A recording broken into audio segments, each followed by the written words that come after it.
കണ്ടിട്ടുള്ള കഥാപാത്രങ്ങൾ. പക്ഷെ ശരിക്കും ലിസ്റ്റിലെ കാണാൻ ഭയങ്കര സീരിയസ് ആയിട്ട് ഭയങ്കര ഓവർ മെച്യൂർഡ് ആയിട്ട് തോന്നുന്നത്. അപ്പൊ മെച്യൂരിറ്റി ഒന്നുമല്ല, പേടിച്ചിട്ടാണ് ഇരിക്കുന്നത്. തോക്ക് വെച്ചേക്കുന്ന പോലല്ല ക്യാമറ ഇങ്ങനെ വന്നിരിക്കുമ്പോ. ഇന്റർവ്യൂസ് ഒക്കെ ആണെങ്കിലും തക്കൊക്കെ പറഞ്ഞ ഭയങ്കരമായിട്ട് നിൽക്കുന്ന അങ്ങനെ ഒരാളായിട്ട് ഫീൽ ചെയ്താൽ അപ്പൊ സോഷ്യൽ മീഡിയയിലായാലും അങ്ങനെ ഭയങ്കര സീരിയസ് ആയിട്ട് നിൽക്കുന്ന ഒരാളായിട്ട് ഫീൽ ചെയ്യാറുണ്ട്. ശരിക്കും അങ്ങനെ ആണോ? ഇന്റർവ്യൂസ് ഒക്കെ ആയിട്ട് എങ്ങനെ മറുപടി പറയത്തുള്ളൂ അങ്ങനെ ഒരു ഇതുപോലെ അല്ല. ഇതിപ്പോ പടത്തിൽ അത് ചെയ്യുന്നത് ആ ക്യാരക്ടർ അങ്ങനെ ആയതുകൊണ്ടാണ്, ആ സിറ്റുവേഷനിൽ അങ്ങനെ ബിഹേവ് ചെയ്യുന്നത്. ഇപ്പൊ ഗിരീഷ് ഏട്ടന്റെ പടങ്ങളിലാണെങ്കിലും ഈ സിനിമയിലാണെങ്കിലും ആ ക്യാരക്ടറാണ് അത് അവിടെ ബിഹേവ് ചെയ്യുന്നത്. അപ്പം ഞാൻ റിയൽ ലൈഫിൽ ഇങ്ങനെ സത്യം പറഞ്ഞു കഴിഞ്ഞാൽ പേടിച്ചിരിക്കുകയാണ്. ഇങ്ങനെയാണ് പൊതുവെ. ഗിരീഷേട്ട ഇപ്പൊ ഒരുപാട് വർഷങ്ങളായിട്ട് തന്നെയുള്ള ഒരു വാചകമായിരുന്നു, എനിക്ക് നിനക്ക് എന്നേക്കാൾ നല്ല പെണ്ണിനെ കിട്ടുക എന്നുള്ളത്. അതിന് ഇങ്ങനെ ഒരു കൗണ്ടർ ഉണ്ട് നമ്മളങ്ങനെ ആരും ആലോചിച്ചിട്ടില്ല. അങ്ങനെ ഞാൻ പറയില്ല, കാരണം എനിക്ക് എന്നെ തന്നെ പറ്റിയിട്ട് നല്ല മതിപ്പാണെന്നുള്ളത്. ഈ ഡയലോഗ് എപ്പോഴാണ് സംഭവിക്കുന്നത്? അത് എഴുത്തിൽ തന്നെ ഉണ്ടായിരുന്നത്, അത് സ്പോട്ടിൽ വന്നതാണോ? എഴുതിയതാണ്. അതെനിക്ക് എന്റെ ലൈഫ് സംഭവിച്ചിട്ടുള്ള ഒരു കാര്യത്തിൽ നിന്ന് വന്നതാണ്. അതന്ന് നമ്മുടെ മനസ്സിലിങ്ങനെ കിടക്കും. അത് കഴിഞ്ഞ് അത് എഴുതുമ്പോ അത് അങ്ങനെ വന്നു പോയി. ഈ പ്രേമം മന്ദന്മാര് മാത്രല്ല മണ്ടന്മാരാക്കും എന്ന് പറയുന്ന ഡയലോഗും റിയൽ ലൈഫ് ഇൻസ്പയർഡ് ആണോ? അല്ല, അത് എഴുതിയ പോമാണ്. ചെയ്യുന്ന എല്ലാ ലവ് സ്റ്റോറീസിലായാലും ഒന്നിനൊന്ന് ഡിഫറെന്റ് ആയിട്ട് ഒരു ലവ് സ്റ്റോറി മറ്റേ കണക്ട് ചെയ്യാതെ ഓരോ ലവ് സ്റ്റോറിയിൽ അതിന്റെ യൂണീക്നെസ് അല്ലെങ്കിൽ എന്തെങ്കിലും ഒരു യൂണീക്ക് ആയിട്ടുള്ള കണ്ടന്റ് എപ്പോഴും ക്രിയേറ്റ് ചെയ്യാൻ ശ്രമിക്കുന്നത്. അപ്പൊ ഇതെങ്ങനെയാണ് ഒരു ചെയ്യുന്നതിൽ നിന്ന് ഡിഫറെന്റ് ആയിരിക്കണം എന്ന് ഒരിക്കലും കമ്പാരിസൺ ഉണ്ടാവരുതെന്ന് വിചാരിച്ചിട്ടാണോ? എല്ലാ ലവ് സ്റ്റോറീസിലും ഒരേ പാറ്റേൺ, ഒരു ഡിഫറെന്റ് ആയിട്ട് യൂണീക്ക് ആയിട്ട് എപ്പോഴും ശ്രമിക്കാറുണ്ട്. അതെ, അത് അല്ല, ഈ പറഞ്ഞ പോലെ തന്നെ അത് വേറെ ആയിരിക്കുമല്ലോ. അപ്പം ആ ക്യാരക്ടേഴ്സിന്റെ ഡിഫറൻസ് ആണ് അതിലെ റൊമാൻസ് എങ്ങനെയാണ് എന്നുള്ളത് ഡിഫൈൻ ചെയ്യുന്നത്. അപ്പോൾ ആ ക്യാരക്ടേഴ്സ് മാറുമ്പോൾ തന്നെ ലവ് സ്റ്റോറീസ് ആകുമ്പോൾ തന്നെ ലവ് സ്റ്റോറീസ് ആണെങ്കിലും ആ രണ്ട് ക്യാരക്ടേഴ്സ് രണ്ട് പശ്ചാത്തലത്തിൽ നിന്ന് രണ്ട് അപ്ബ്രിംഗിങ്ങിൽ വളർന്ന ആൾക്കാർ ചെയ്യുമ്പോൾ അതിൻ്റെതായിട്ടുള്ള വേറൊരു ഡൈനാമിക്സ് ആയിരിക്കും. അത് തന്നെ ആണ് അതിന്റെ ഇത്. എല്ലാത്തിലും അങ്ങനത്തെ റൊമാൻസ് ഉണ്ടെങ്കിൽ ആ റൊമാൻസിന് വേറെ ഡൈമെൻഷൻസ് ഉണ്ടാവാൻ ശ്രമിക്കാറുണ്ട്. ഒരു നല്ല നടനാണ്, അതുപോലെ തന്നെ നല്ലൊരു സംവിധായകനാണ്, പ്രൊഡ്യൂസറാണ്.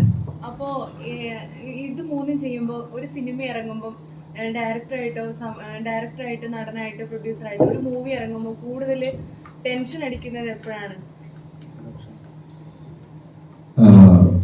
ടെൻഷൻ എനിക്ക് തോന്നുന്നു ചിലപ്പോൾ പ്രൊഡ്യൂസറായിട്ട് ഒരു പടം ഇറങ്ങുമ്പോഴായിരിക്കും. അല്ല, എനിക്ക് പ്രൊഡ്യൂസർ ആക്ടറായിട്ട് ഒരു സിനിമ ഇറങ്ങുമ്പോൾ എനിക്ക് തോന്നുന്നില്ല അത്ര കമ്പാരിറ്റീവ്ലി എപ്പോഴായാലും കുറച്ചും കൂടി ഇതായിരിക്കും. പക്ഷെ പ്രൊഡ്യൂസറായിട്ടും ഡയറക്ടറായിട്ടും ഉറപ്പായിട്ടും ടെൻഷൻ ഉണ്ടെന്ന് തന്നെയാണ് തോന്നുന്നത്. ഡയറക്ടർ നിലയിൽ ഒരു നമ്മൾ വേറെ തരം ടെൻഷനായിരിക്കും നമുക്കുണ്ടാവുക. പക്ഷെ പ്രൊഡ്യൂസർ എന്ന രീതിയിൽ അത് വേറൊരു ടെൻഷനാണ് ഉണ്ടാവുക. കുറച്ചും കൂടെ നമ്മൾ ഉത്തരവാദിത്തങ്ങൾ വേറെ ആയിരിക്കും എന്നാണ് എനിക്ക് തോന്നുന്നത്. രണ്ട് തരത്തിലാണ് ടെൻഷന്, എന്തായാലും കുറവൊന്നുമില്ല.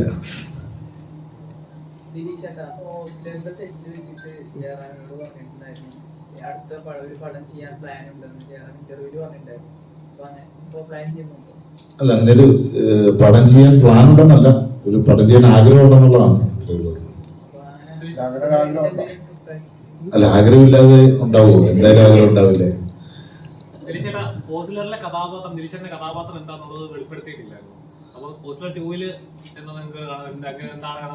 എന്താണെന്നും ഇതിന് എന്നോട് വെളിപ്പെടുത്തിയിട്ടില്ല. എല്ലാം ഉണ്ട്, അതിനൊരു പരിപാടി ഉണ്ടായിരുന്നു. അപ്പൊ അത് അങ്ങനത്തെ ചില സസ്പെൻസുകൾക്കായിട്ട് പുള്ളി വെച്ചിരിക്കുന്നതാണ്.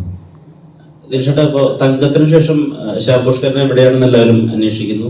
അപ്പോൾ നമ്മൾ അറിയുന്നത് അദ്ദേഹം ഇങ്ങനെ ഫഹദിലേക്ക് വെച്ചൊരു മാസ് സിനിമ എഴുതുന്നു എന്നൊക്കെ പറഞ്ഞിട്ടുള്ള വാർത്തകളുണ്ട്. ഷാറുഖ് ഖാന് വേണ്ടി സിനിമ എഴുതുന്നു എന്ന് പറയുന്നുണ്ട്. ശരിക്കും ശാപുഷ്കരൻ എവിടെയാണ്? ശാപുഷ്കരൻ എനിക്ക് ഡയറക്റ്റ് ചെയ്യാൻ വേണ്ടി ഒരു സ്ക്രിപ്റ്റ് എഴുതിക്കൊണ്ടിരിക്കുകയാണ്.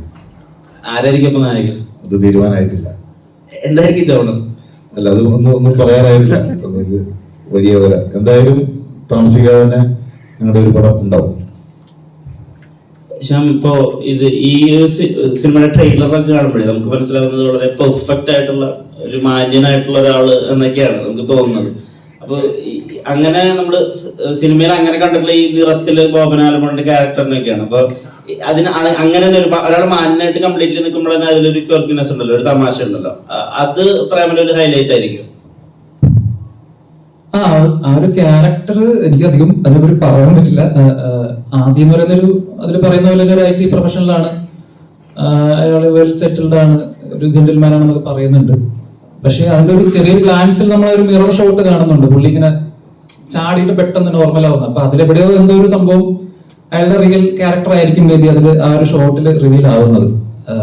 അപ്പോ കൂടുതൽ പറയാൻ എനിക്ക് നിർവാഹമില്ല. മറ്റന്നാളത് ഫിലിമിൽ എന്തായാലും ആദ്യം ഇങ്ങനെ ഒരു പേസിൽ പോകുന്നുണ്ട്. ആദ്യയുടേതായ കുറച്ച് പരിപാടികളും കുറച്ച് വേരിയേഷൻസും ഒക്കെ ഉള്ളൊരു ക്യാരക്ടറാണ്.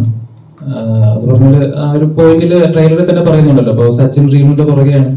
ഒരു പോയിന്റിൽ റീനു ഇങ്ങനെ പറയുന്നുണ്ട്, അങ്ങനെയാണെങ്കിൽ ഐ വിൽ മാരി ആദ്യം എന്ന് പറയുന്നുണ്ട്. അപ്പോ അതെന്തായിരിക്കും എന്നുള്ളത് നമുക്ക് ശരിക്കും ആ സിനിമ കാണുമ്പോഴേ പറയാൻ പറ്റുള്ളൂ, എന്താണ് ആദ്യയുടെ സ്പേസ് എന്നുള്ളത്. ഈ പ്രേമലു എന്നുള്ള പേര് അത് എവിടെ നിന്നാണ്? അത് തെലുങ്ക് മലയാളം വരുന്നത് കൊണ്ടാണോ, ലേലു അല്ലു എന്നെടുത്തതാണോ, എങ്ങനെയാണ് പ്രേമലു വരുന്നത്? അത് തെലുങ്കിൽ അങ്ങനത്തെ ഒരു വാക്കുണ്ട് പ്രേമലു എന്ന് പറഞ്ഞിട്ട്.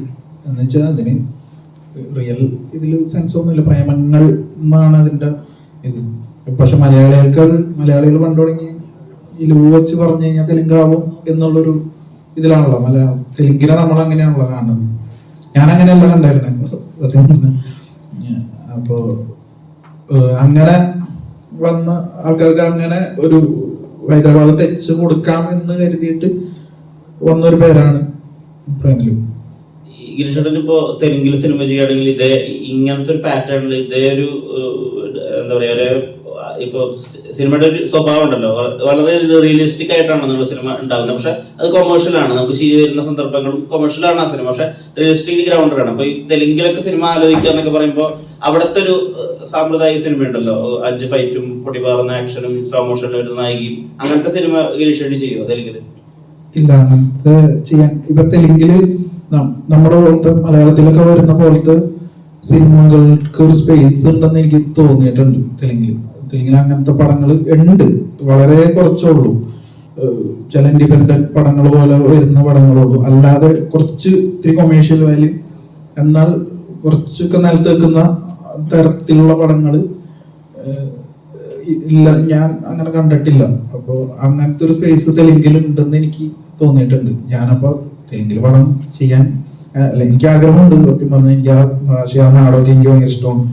അപ്പോൾ അങ്ങനെ ചെയ്യുകയാണെങ്കിൽ ഞാൻ അങ്ങനെ നമ്മുടെ ഇവിടെ ചെയ്യുന്ന പടങ്ങൾ ആ ഒരു എന്റെ സ്റ്റൈലിൽ തന്നെ ചെയ്യാൻ ശ്രമിക്കുള്ളൂ. കറുകുറ്റിങ്ങനെയുള്ള പലരെയും പ്രേമലൊരു അധികം കണ്ടിട്ടില്ല. ഇപ്പൊ സച്ചിൻ ചെറുകലിനെ ഒന്നും നമ്മൾ ട്രെയിലറിൽ കണ്ടിട്ടില്ല, അല്ലെങ്കിൽ കുറെ ആളുകളെ ഇതിൽ കാണാറില്ല. അവരൊക്കെ എന്താണ് അവോയ്ഡ് ചെയ്തത്? അവോയ്ഡ് ചെയ്തതല്ല, ഈ പറഞ്ഞ പോലെ എനിക്ക് ശബ്ദമൊന്നും ചെയ്യാത്തതുകൊണ്ട് എനിക്ക് അവരില്ലാതെയും അവരെ വെച്ചിട്ടും ഒക്കെ പടം എടുക്കാനുള്ളൊരു സ്വാതന്ത്ര്യം ഉള്ളത് കൊണ്ട് ഈ പടത്തിന് വേറെ കുറച്ച് ആൾക്കാരായിരുന്നു വേണ്ടായിരുന്നത്. അതുകൊണ്ട് അവരില്ല എന്നുള്ളൂ, അല്ലാതെ റീസൺ ഒന്നുമില്ല പ്രത്യേകിച്ച്. അയാം കാതൽ എന്നൊരു സിനിമ കൂടി ഉണ്ടല്ലോ, അത് അപ്പൊ ആ സിനിമയിലും ഈ ജോണർ തന്നെ ആയിരിക്കും ഉണ്ടാവുക, പ്രേമം തന്നെ ആയിരിക്കും? അല്ല, അത് വേറൊരു ടൈപ്പ് ഒരു പടമാണ്. അപ്പൊ അത് കൂടുതൽ അതിനെ കുറിച്ച് പറയാൻ ഉള്ളൊരു ഇതില്ല. സൈബർ ക്രൈമൊക്കെ ആയിട്ട് ബന്ധപ്പെട്ടൊരു പടമാണ്, അത്രേ പറയാൻ പറ്റുള്ളൂ.